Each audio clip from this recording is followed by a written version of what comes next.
masih kecil kerannya. Ada aliran yang kecil tadi kita bagi-bagi gitu loh Pak. Tadi saya sampaikan kan, kalau optimismenya itu 2 bulan lagi itu mungkin udah ini Pak. 2 bulan lagi itu udah kebagian semua gitu loh. Ini kan keran-keran yang lama ini kan ada yang mampet, ada yang mundurnya sedikit gitu loh.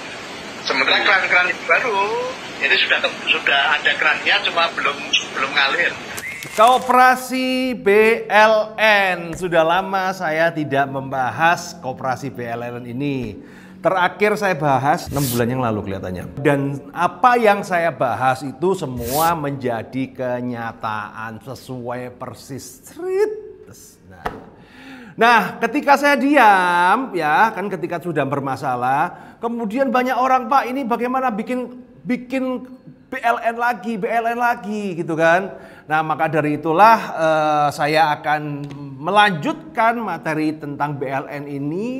Apa yang harus dilakukan Anda sebagai para korban, ya, dan bagaimana Anda menyelesaikan. Karena yang saya kasihan itu banyak dari member-member BLN ini nyemplungin duit itu dengan menggadekan sertifikat BPKB, cemplungin di sana, all in semesta. Pinginnya jadi Timothy Ronald, ternyata nasibnya ya jadi Zong kayak Anda. Seperti apa? Silakan Anda subscribe dan tonton video ini sampai habis. Bersama saya Roy Sakti.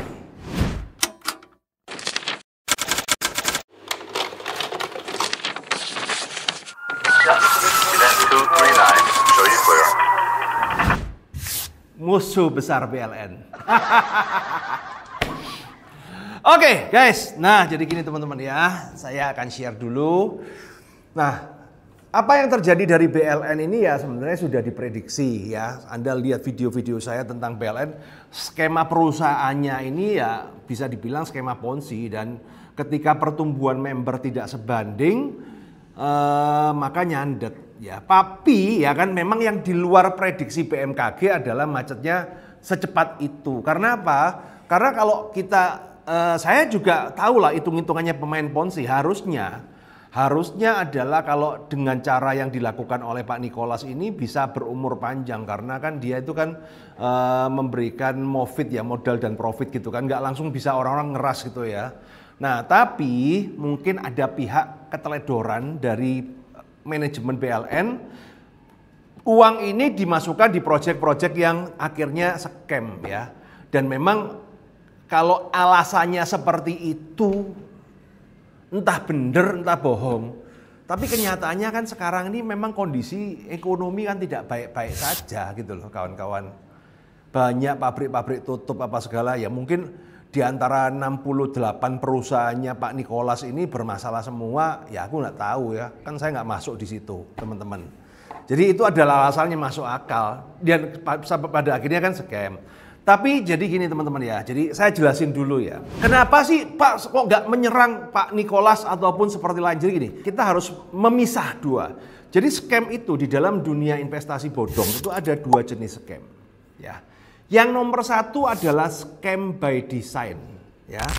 Jadi ketika berbicara scam by design, ya, mereka itu sudah membuat sebuah unit usaha untuk Anda masuk duit, investasi dan lain-lain, memang dari awal itu ditujukan untuk men-scam uang Anda. Kalau yang kayak gini-gini ini ya, ada satu referensi film di Netflix yang cocok Anda melihat scam by design itu seperti itu. Judulnya adalah Money Game ya. Anda bisa tonton di Netflix, judulnya Money Game.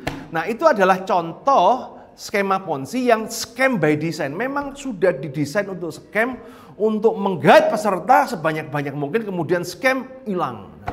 Biasanya orang arsiteknya itu tidak muncul di permukaan. Ciri-ciri orang yang scam by design ini ya. Jadi kalau contoh kayak aplikasi-aplikasi yang saya bahas di YouTube saya kayak N15, kemudian apa itu ya, banyak kok itu. Wis pokoknya aplikasi APK itu kan nggak kelihatan. Bosnya siapa nggak kelihatan. Yang ada adalah dia nyewa bule untuk dipasang. Kemudian jadi seolah-olah direktur ngomong bla bla bla padahal aktor doang ya. Dan lucunya Anda percaya lagi gitu loh kan. Nah, tapi ini kan menghasilkan. Nah, ini memang dari awal niatnya udah jahat. Mens reanya udah jahat. Ini namanya scam by design. Nah, kalau yang sudah scam by design ini biasanya kerjaannya adalah pelaku scammer luar negeri. Ya, nanti saya akan bahas. Kebanyakan scammer itu berada di luar negeri, Kamboja, Dubai, terus Malaysia, itu pusat-pusat scammer luar negeri. Dan mereka biasanya langsung cepat gonta-ganti, cepat. Nah, nomor 2 adalah namanya scam by process. Nah, ketika berbicara scam by process ini kita berbicara mens rea ya, walaupun sama-sama scamnya. Jadi si pelaku ini niat awalnya ingin membuat sebuah bisnis yang sukses yang bisa untuk bersama. Jadi niat awalnya adalah supaya ini ekonomi ini bisa berjalan langsung.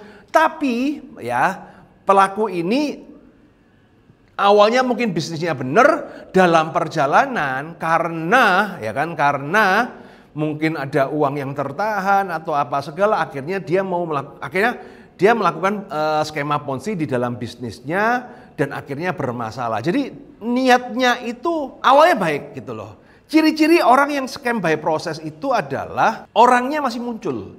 Jadi pemiliknya masih muncul. Jadi dan masih berusaha bertanggung jawab. Nah, saya melihat bahwa kasus koperasi BLN ini adalah yang kedua ini, yaitu scam by process ya. Karena saya lihat walaupun sedang bermasalah, Pak Nicholas tidak memilih untuk kabur dan saya appreciate itu teman-teman. Makanya saya itu tidak ngompor-ngomporin apa segala. Karena kalau saya kompor-komporin tambah ruwet. Toh selama Pak Nicholas berani masih muncul ya, walaupun ya masih muncul ya, walaupun ya omongannya kadang-kadang meleset terus ya itu. Tapi ya kita menghargai itu, berarti ini terjadi adalah scam by process. Nah ketika apakah lupa ini kan juga scam juga ya sama. Sebenarnya scam by process itu sama aja kayak kamu buka bisnis. Niatmu kan pasti cari cuan toh. Niatmu pasti cari keuntungan. Tapi dalam kenyataannya produknya tidak diterima pasar. Kemudian karyawanmu maling semua gitu kan. Akhirnya kan rugi. Nah ketika rugi ini kan merugikan investor. Nah Anda ini kan investor ya kan. Nah jadi kawan-kawan ya. Jadi kan ketika scam by process. Nah ini saya menduganya ya ini adalah scam by process. Nah Pak, terus bagaimana ya? Kalau kita berbicara bagaimana, kan saya nggak bisa ngomong. Saya fokusnya adalah pencegahan, ya. Makanya ketika masih jalan, ya kan, saya itu memilih jalan yang paling beresiko teman-teman ya, yang paling tidak mau dibahas oleh investor lain. Saya memberikan warning kepada Anda, hati-hati loh, ini bermasalah, itu beresiko loh. Kenapa? Kalau saya sampai salah, saya itu akan dilaporkan ke polisi pencemaran nama baik.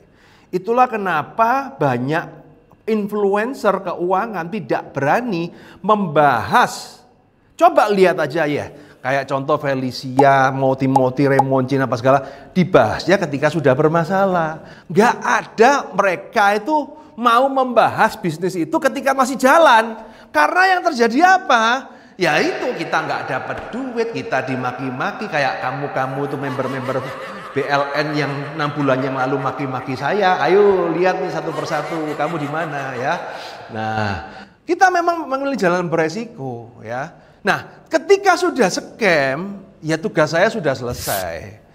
Masalah lupa duit saya bagaimana? Ya kan saya nggak ada urusan teman-teman.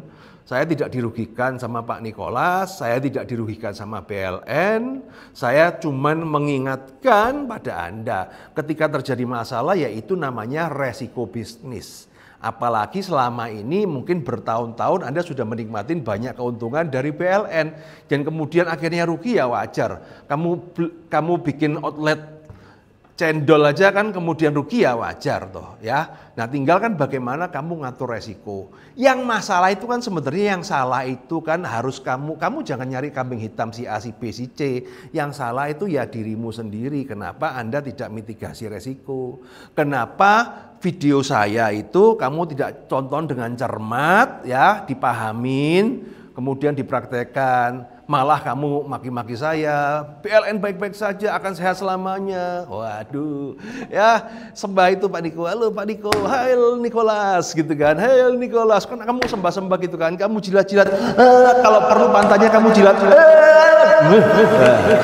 karena jepit duit. Nah sekarang kan bocor, ya sudah, itu namanya salahmu sendiri.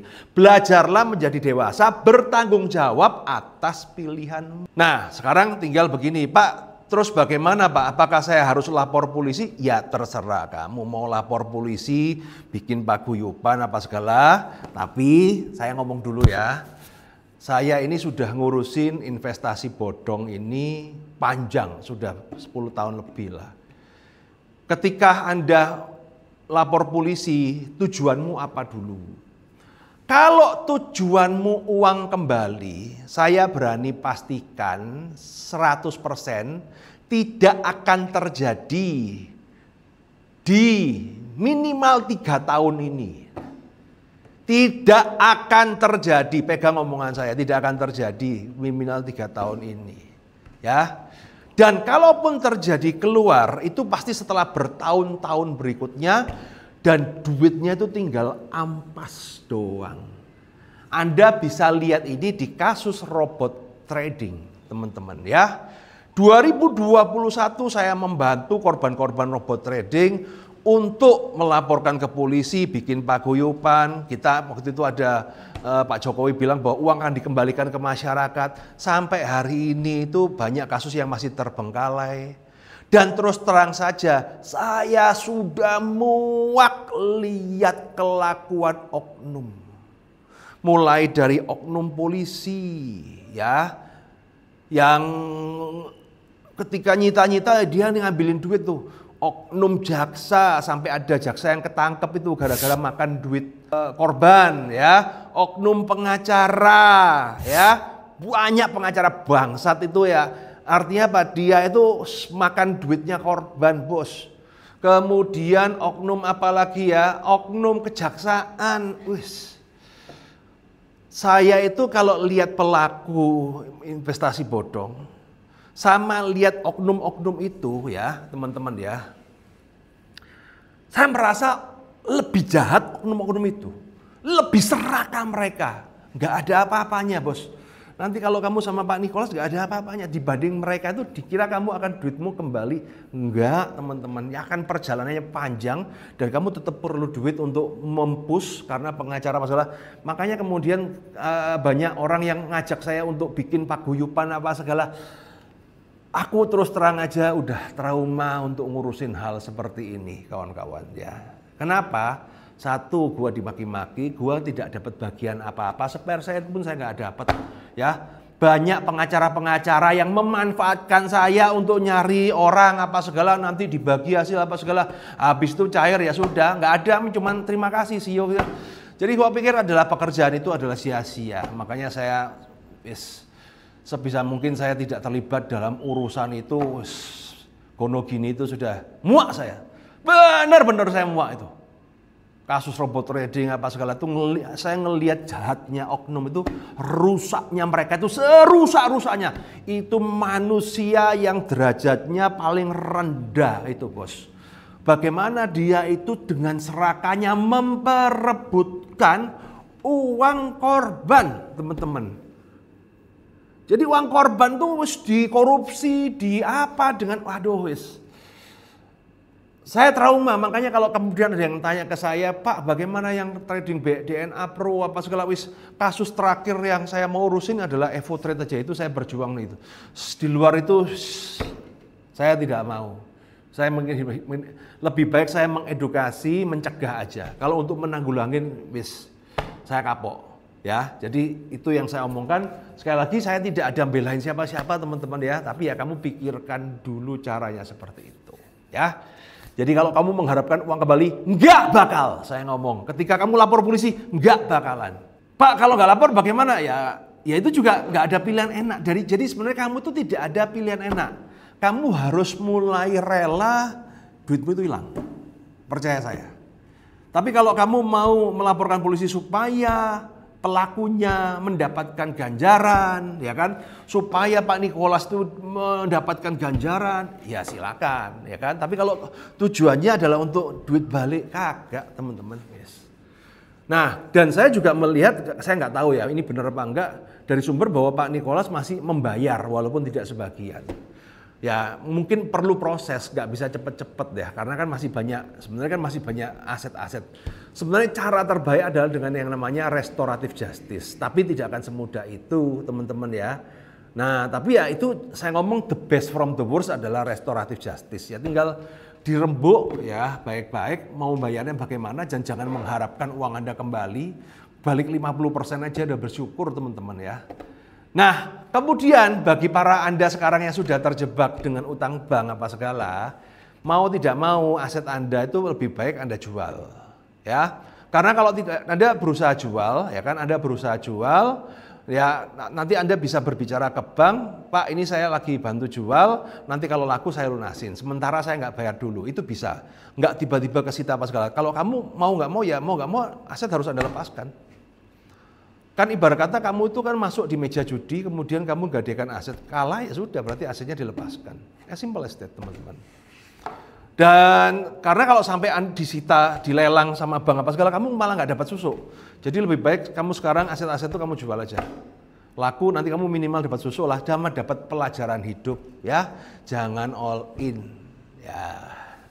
Nah sekarang kan Anda pusing sendiri kan, nah ngadepin Pak Nikolas bagaimana? Kan dulu kan Anda kan membanggakan, Pak Nikolas itu kenalannya jenderal-jenderal, ya kan? Pak Nikolas itu kenalannya pejabat-pejabat. Nah, sekarang lu rasain sendiri kan, lu macet, ya kan? Kamu mau ngadepin Pak Nikolas yang backingannya jenderal-jenderal dan pejabat-pejabat. Selamat menikmati. Semoga bermanfaat.